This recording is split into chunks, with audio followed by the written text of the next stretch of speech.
Hey guys, welcome back to my YouTube channel. First, before we get started, let me show you guys my little teddy bear. Look at it, it's so freaking cute. I got it from Build-A-Bear. Okay, anyways, so today we're talking about Love Island. Monday's episode, what was that? What was today? 7/27/2021. Okay, so we need to talk about the term clarity and how a lot of times when we're asking for clarity in our relationships, we're asking for reassurance, or we're asking for an answer that says, yes, I want you, even though that's not what the other person wants. I feel like I'm specifically talking about the triangle between Cache, Trina, and Cinco. Everyone's like, oh, I'm excited for Casa more because I'm looking for clarity. And it's just like, I don't think you can get any more clarity than the fact that before you left, Cinco didn't choose you, Trina, and he couldn't choose Cache. He was stuck between the two. The fact that you guys are in a love triangle is enough clarity for anyone to see that, hey, this may not work out. Cinco says he's with Trina right now because he left Cache for Trina, and he feels as if he's already done so many days with Trina that he shouldn't leave. Okay, he says that he left Cache because Cache didn't express her feelings earlier, which I was a little bit confused about because the entire season I saw Cache being really excited about Cinco. They were flirting, they were kissing in bed. She was still her flirtatious self. And then Trina's waiting for Cinco to open up and he doesn't want to open up. It's a lot of like, it's not even miscommunication at this point. It's literally people just not wanting to see like, hey, in real life, Cinco and Trina aren't a good pair, and Cache and Cinco aren't a good pair. And Trina and Cache's friendship is not a good friendship either. Like, this is honestly just a hot train wreck of a mess. And unfortunately, Trina looks like she's spending her entire Casa Amor being sad and bitter over Cinco when Cinco's having the time of his life with Leslie. So it's like, baby girl, get a life. Like, people need to start being a little bit more brutal with people out here. Like, he's not choosing you.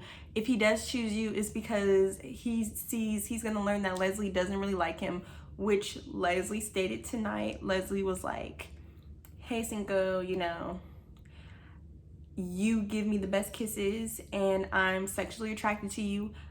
That's it. You're not mentally, emotionally attracted to me. You're just physically attracted. Not even physically, just sexually attracted, which we all know what that really meant, like, come on now, don't act like you don't know what she was really talking about. When in real life, Leslie really wants Will or Josh, and she can't have those two men because they're flirting with Flora. So now she's like, okay, let me just go ahead and secure something and talk to Cinco and then flirt with Corey on the side and see who chooses me. Leslie definitely wants to stay in the game as long as possible so she can go ahead and seduce Will and Josh later on, specifically Josh. Until then, she's gonna use Cinco and Corey to get what she really wants.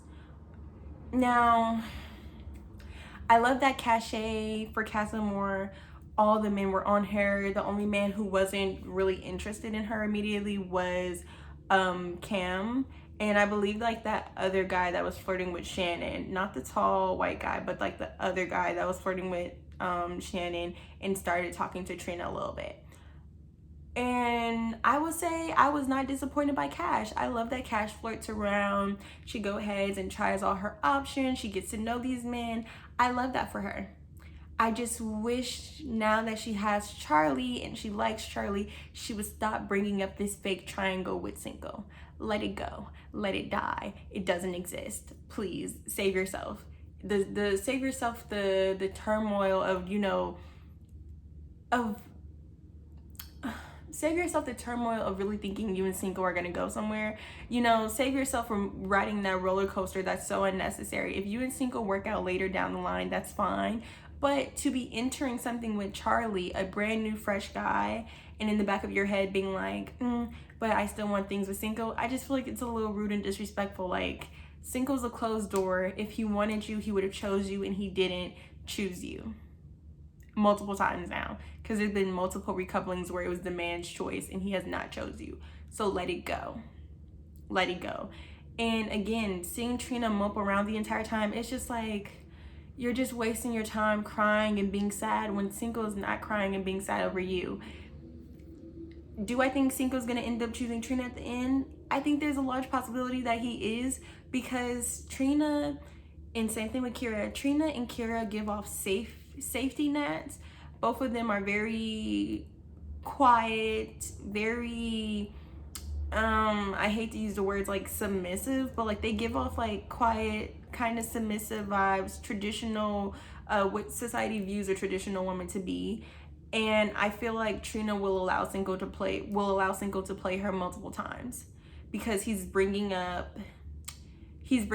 like hitting her in spots that's bringing up a lot of her insecurities. And when your insecurities are on full display, you allow yourself to be taken back to a space that you don't want to go back in, where you were being cheated on, and you were being hurt constantly, and you just didn't feel like first pick. You didn't feel like the only person in that person's life. And I see it's so visible on Trina that I'm sure Cinco sees it too, and he may pick at it, even if it's unintentional. It's just like you're an easy target. Even with Kira just crying all day dang near about Will, and it's just like, baby, like, Will is really living his best life. I'm not saying these men aren't contemplating these women, but it's just like they also realize they're in a whole different villa. They're willing to try new experiences. They realize that they're on the show Love Island, and they're not going to be so held down by what you guys have outside of the villa, outside of the space that they're in, that they're gonna preserve themselves, or whatever you want to use when it comes to the possibilities of exploring new relationships. Wow, I just had to get that all off my chest, because I just hate when I see people asking for clarity, and it's just like, stop lying. You don't want clarity. You want that person to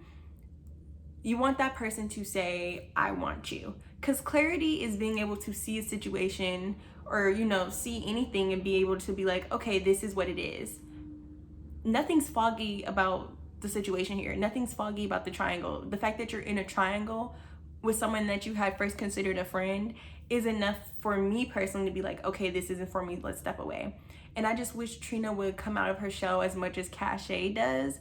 But I know that's hard. How do I feel about the other relationships?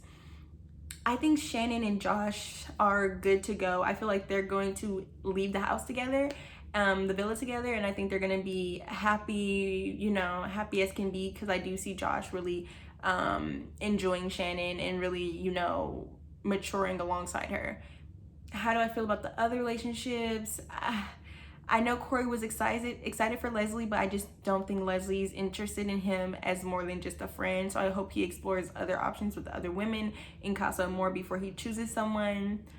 And then Jeremy, I feel like Jeremy's just a leaf floating in the wind. I don't have no thoughts about that man, and I don't think Jeremy has any thoughts about himself, to be honest. I think he's kind of just going with the flow, which is cool, Good for you, Jeremy. It's Love Island. There's no need for you to put extra pressure on yourself. But yes. Okay. I know that was a really quick video, but I just had to get that off my chest because I just watched the episode and I was just so surprised by everyone's inability to critically think. So yeah, that's all from me. I'm rooting for Charlie and Cache. I root for anyone that Cache is with.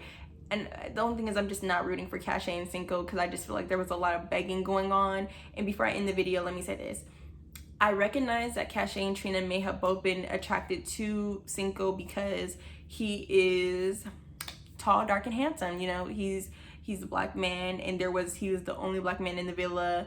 And I think that's why they both gravitated towards him. And I think they're so keen on the initial connection of both being black that they're overlooking flaws, such as this man is indecisive, and not only is he indecisive, he only likes parts of each of them, and he doesn't like them as a whole person. And it's just like, do you like what Cinco's really bringing to the table, or are you just starstruck because you really want to have like this beautiful black love story? And I know people are gonna be like, well, if that's the case, why doesn't she view the same thing with Charlie?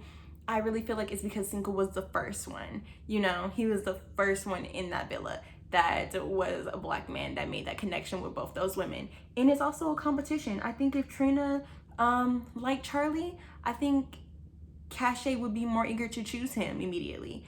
But yeah, I think it's more of a thing of egos and just feeling like I have a connection with this man because we both come from similar cultures, histories, blah blah blah blah blah. You know what I'm saying? That's what I'm getting from the whole thing. I talk myself hoarse. So yes, that is all from me. Make sure you guys like, comment, and subscribe, and I'll talk to you guys later. Bye.